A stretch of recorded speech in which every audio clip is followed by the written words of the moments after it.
Felt good. Still think I could have played better, make my last free throws.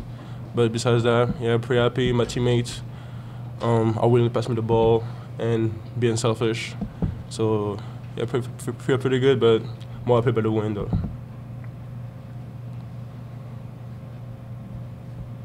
It seemed like the first half had a pretty slow start, but near the end, picked it up a little bit, then the second half came out a lot more on the offense. What was that during halftime in the locker room? I mean, during halftime, we just came together as a team. The first half, we had our moments where we would, get a lot of stops on defense to get out in transition. So in the locker room, we just all came together and decided, we were going to make this an up-and-down game. And when we get out in transition, we were just going to find the next open man and finish above the rim. So we were able to turn them over a little bit more in the second half, kind of get our offense flowing. And then our bigs did a great job posting up, getting offensive rebounds. You've been able to win a few games. Winning all this helps, but how do you feel this team is coming together now through 7 games and feeling comfortable with one another? Yeah, no, we're definitely building more trust in each other. It's still a process. It's going to take a couple more games for us to know where everybody's going. But the progress that this team has made has been great. We've only really had 2 people that have really played big minutes for 2 years in this program, so everybody's kind of new. We've all bought into the system, so we're moving in the right direction. We still got a lot of work to do. Yeah, I think a lot of credit goes to Stetson and Corey. They've had a tough road early. Didn't play as well the other night as I know they'd like to play, but then came in here and played really well. Did a great job defensively, changing defenses, made shots. They hadn't been shooting the ball as well, but they made shots today, and give them credit. And then give our guys credit in terms of doing just enough of what you need to do to get a win. I thought the 3 areas that won us the game, being able to switch into the zone, we've been able to get some practice time the last 2 days, and I told our guys we need to be able to feel comfortable and confident if we go to the zone. And I didn't like the way our zone had looked in practices before, because I think our guys kind of know that we're not going to play it a lot, but we have to be able to go to a secondary defense. And so we worked on it the last 2 days, and our guys did a great job of it today. The other thing was the rebounds were plus 11 on the glass, and we're plus 19 from the free throw line, plus 13 points from the free throw line. Makes a difference. So if you do those 3 things, even if you don't play,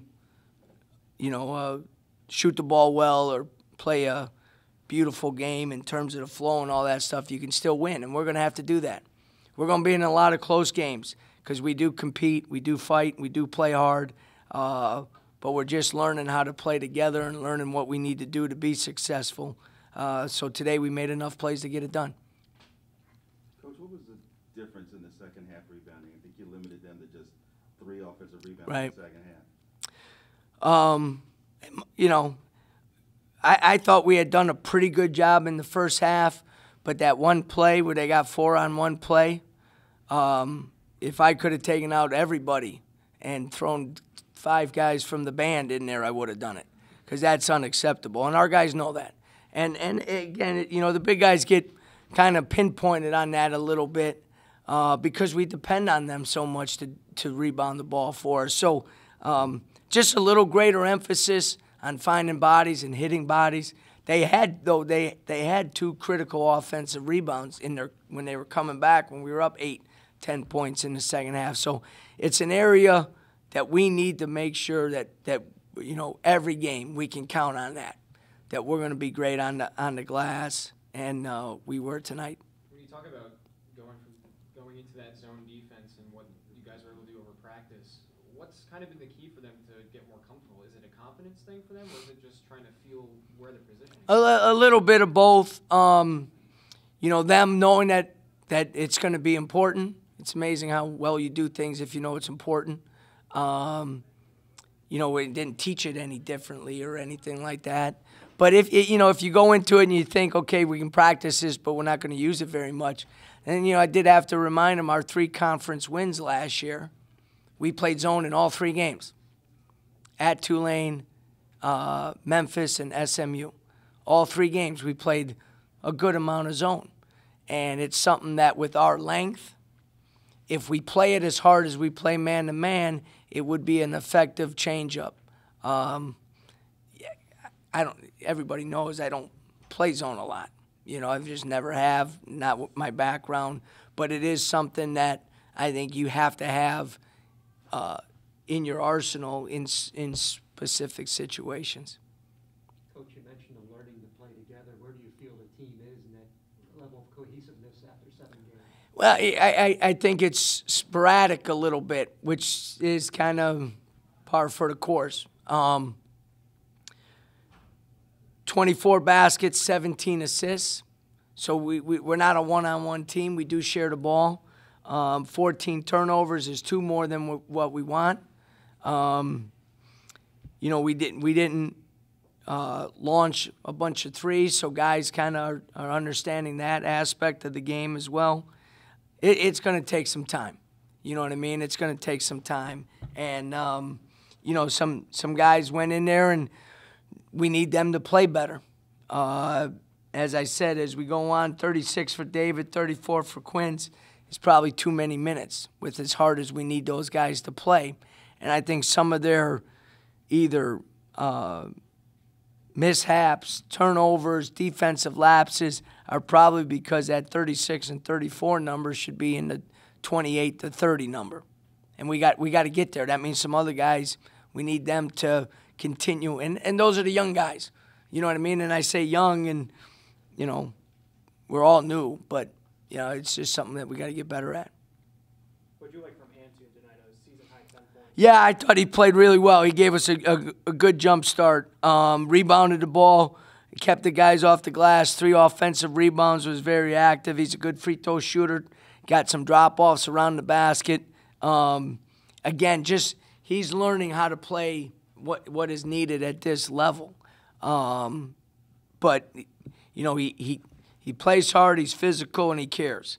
Those 3 things, is just got to stay positive and understanding that it's a process. His development is good, and the most important thing for him is to continue to develop, continue to learn our system and what we need to do. And, he's a pleasure every day. He's hard on himself, so when he makes a mistake, we got to be able to get him past it and on to the next play. He did a much better job of that today. Another one of your guys that plays hard all the time is Lex. Is the game slowing down a little bit for him? Yeah, you're again, the development piece is so big for him. He's got a great motor. When the skill package matches the motor, then you got an all-league player and a guy who's a double-double every night. It's his 7th game. You know what I mean? It's his 7th game. So we're seeing a lot of good things, but he is getting more comfortable out there. He's starting to get a better feel for where he can, he gets 10 shots, he gets 10 free throws, which is big. The 13 rebounds, we needed every single one of those tonight. He gets lost sometimes on defense, which is typical for a freshman. But at the same time, as I always say, you can get lost, but if you're playing hard, a lot of times you still are able to figure out a way to make a play, and he kind of does that. His lapses are getting less and less, which means his productivity is getting more and more. He's got greater ability to sustain it on the court. Very pleased with him.